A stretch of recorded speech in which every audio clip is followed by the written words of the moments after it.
बिहार में जंगल राज रिटर्न हुआ है या जंगल राज का बाप महाजंगल राज आ चुका है। कहने को तो बिहार में सुशासन की सरकार है, लेकिन सु और शासन दोनों जो है गंगा नदी में जाके डूब गया है। 43 वर्षीय मुकेश सहनी जो वीआईपी के प्रमुख है, उनके पिता 70 वर्षीय जीतन सहनी की हत्या दरभंगा के सुपौल बाजार के अफजाल पंचायत में जो उनका पैतृक घर था, वहां पे कल रात में अपराधियों ने कर दिया। कारण क्या था अभी तक पता नहीं चला है, लेकिन धीरे धीरे प्रशासन जो है वो कारण ढूंढने का प्रयास करेगा और अपराधियों को सलाखों के पीछे डाल देगा। लेकिन आखिर अपराधियों का मनोबल बढ़ा क्यों है और इतना सारा हत्या क्यों हो रहा है? कल का ही दिन पटना में 2 बच्चों का छत विच्छित शव मिला, बरामद हुआ। हर दिन बिहार में अलग अलग जिला में अगर मर्डर का ग्राफ सिर्फ और सिर्फ सामने लाया जाए तो 10 से ज्यादा मर्डर हो रहा है हर दिन। बिहार में सबसे ज्यादा डकैती हो रहा है।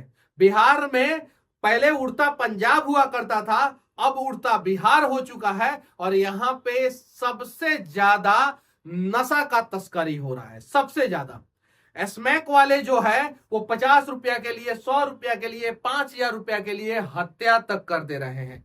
पटना शहर में जो है कुछ साल पहले एक आर्मी के जवान की हत्या सिर्फ और सिर्फ 5000 रुपया के लिए हो गई थी, सिर्फ 5000 रुपया के लिए। पटना स्टेशन के आसपास अनेकों ऐसे लोग हैं जो धड़ल्ले से स्मैक छोटे छोटे बच्चों से बिचवाते हैं, ताकि छोटे बच्चे अगर जेल में भी जाए तो वो आसानी से बाहर निकल जाए। लूट की घटना इस प्रकार से हो चुकी है कि पूरे भारत में सबसे ज्यादा अगर कहीं घर में घुस के लुटेरा डकैती कर रहे हैं, लूट का घटना को अंजाम दे रहे हैं, बैंक लूट रहे हैं, एटीएम लूट रहे हैं, तो उसमें नंबर 1 बिहार है। और सिर्फ पूरे भारत में नहीं, पूरे देश में नंबर 1 बिहार हो गया है।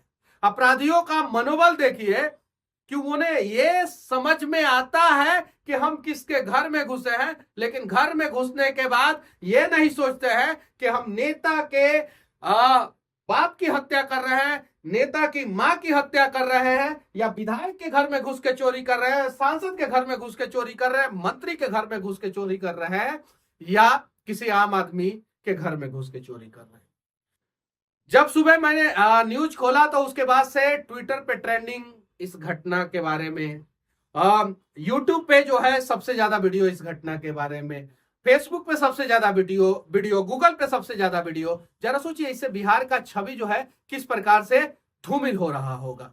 और कहीं नहीं तो कहीं जो है इस प्रकार की घटना पे लगाम लगाने का प्रयास जो है वो सरकार के तरफ से होना चाहिए। सरकार इस प्रकार के घटना पे लगाम लगाने का प्रयास नहीं कर रहा है। अगर बुलडोजर कार्रवाई अपराधियों के ऊपर होगा तो अपराधियों का मनोबल टूटेगा। पहले उत्तर प्रदेश में सबसे ज्यादा मर्डर होता था, सबसे ज्यादा जो है जमीनी विवाद में हत्या होता था, सबसे ज्यादा डकैती होता था, सबसे ज्यादा अपहरण होता था। लेकिन योगी आदित्यनाथ जब आए और उन्होंने बुलडोजर का सहारा अपराधियों का मनोबल तोड़ने के लिए लिया, उसके बाद से उत्तर प्रदेश आज जो है वहां पे इतना अपराध चरम सीमा पे नहीं है जितना बिहार में है। हालांकि उत्तर प्रदेश में भी अपराधी जो है अनेकों घटनाओं को अंजाम दे रहे हैं, ऐसा नहीं है, लेकिन बिहार में अपराधी का मनोबल इतना बढ़ा हुआ है कि उन्हें पता रहता है कि हम वीआईपी पार्टी के प्रमुख मुकेश सहनी के घर में घुस के जो है उनके पिता की हत्या कर रहे हैं, और उन्हें यह भी पता रहता है कि हमारा कुछ नहीं होगा, खूब होगा तो प्रशासन हमें पकड़ेगा, 20, 25, 50, 100 डंडा मारेगा और हमें जेल में डाल देगा, और उसके बाद से हम कुछ दिन बाद बेल पे बाहर आ जाएंगे। अपराधियों को पता है, और अपराधियों को यह भी पता है कि अगर गलती से हम जेल भी गए तो वहां से भी जो है हम अपना बाहर का कारोबार कर सकते हैं, आसानी से कर सकते हैं। जरा सोचिए कि इस प्रकार के राज्य में कैसे कोई कह सकता है कि सुशासन की सरकार है। और राजनीति की गिरता हुआ स्तर देखिए कि जैसे न्यूज चैनल खोलिए, एक दूसरे पार्टी के प्रवक्ता जो है एक दूसरे को गाली दे रहे हैं। उन्हें यह समझ में नहीं आ रहा है कि उन्हीं के कौम का, यानी राजनीति के ही कौम का एक व्यक्ति के पिता का हत्या हुआ है, जो ना बालू माफिया था, ना दारू माफिया था, ना भू माफिया था और ना ही किसी भी प्रकार का जो है वो आपराधिक घटना में संलिप्त था। उसके बावजूद जो है उसकी हत्या हो जाती है। और न्यूज चैनल पे जितने भी प्रवक्ता अलग अलग पार्टियों के बैठते हैं वो अपनी अपनी पार्टियों की बात कर रहे हैं। कुछ लोग कह रहे हैं कि जंगल राज है, तो कुछ लोग कह रहे हैं कि आपके राज्य में क्या था। जरा सोचिए कितना स्तर गिर चुका है। मैं बस इतना ही कहूंगा कि संवेदना सिर्फ और सिर्फ सोशल मीडिया पे प्रकट करने से कुछ नहीं होगा। आज हमें मुकेश सहनी को इंसाफ दिलाने के लिए, उनके पार्टी का नाम है विकासशील इंसाफ पार्टी, इंसान पार्टी, आज उनको इंसाफ दिलाने के लिए हम सभी को खड़ा होना। और सिर्फ उन्हीं को नहीं, बिहार में जितनी भी हत्याएं हुई हैं उन सभी परिवार वालों को इंसाफ दिलाने के लिए हमें खड़ा होना। हालांकि नीतीश कुमार जी फेसबुक नहीं देखते, ट्विटर नहीं देखते, यूट्यूब नहीं देखते, न्यूज चैनल को भी नहीं देखते हैं। वो सुबह सुबह 10 मिनट सिर्फ और सिर्फ अखबार देखते हैं, सिर्फ 10 मिनट। और अखबार में एक ही घटना जो है हर दिन प्रकाशित नहीं होता है।